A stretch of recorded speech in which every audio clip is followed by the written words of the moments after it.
Hey guys, and welcome back to another video. Hope you are okay on that side of the screen.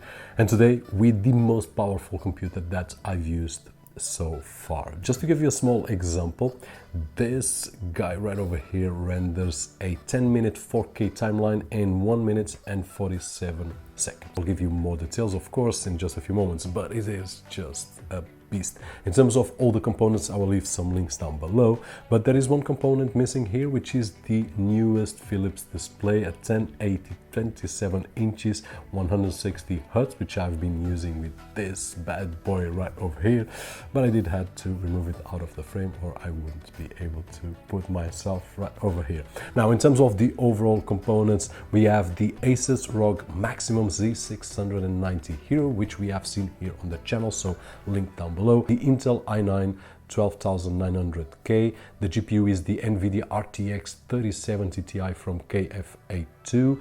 2 times Sabrent Rocket 4 Plus NVMe. One is inserted directly on the PCI slot on the motherboard, and the other one here on the ROG Hyper M.2 cards, and I will show you the results in just a few moments. We also have 32 gigabytes of RAM Kingston Fury DDR5, Asus ROG Thor Platinum 2 1000 watts PSU, which is just awesome.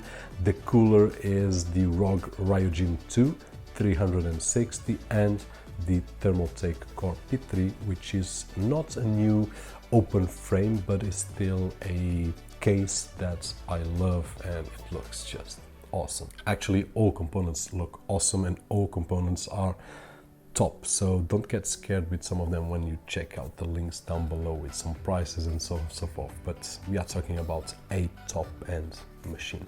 Now, looking at it in terms of some numbers so that you have an idea of what we have here in terms of comparison, because this is the most powerful computer that I've used so far. In terms of Geekbench, which was the first benchmark that I did test, we are talking about 1948 on single core score, which I believe that is the fastest CPU on the market at this moment, and with 17,300 and something on multi-core score. Now, moving to Cinebench, which is a more real-world benchmark, it just behaves really awesome. It gives a total score of 26,000, just below the Threadripper.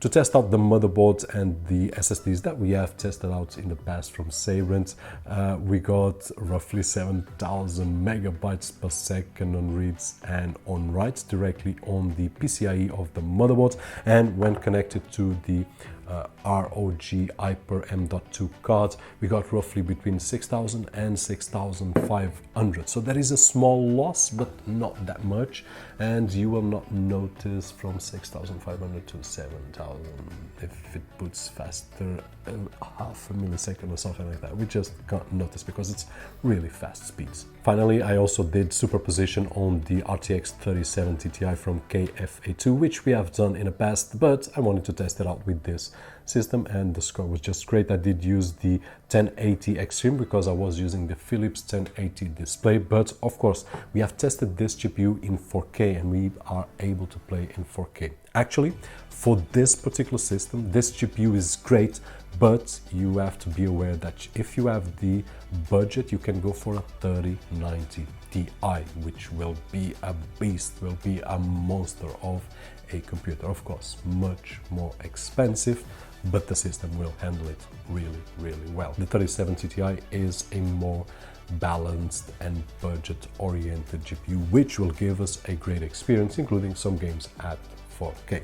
Now, talking about games, I did test out quite a few. I did record, I believe, was the Back 4 Blood, which is a game that I really enjoy. I already shared with you guys on past videos, and I did put everything on maximum at 1080. We will be more than just fine. So with this kind of system, we will not have any kind of bottleneck anywhere.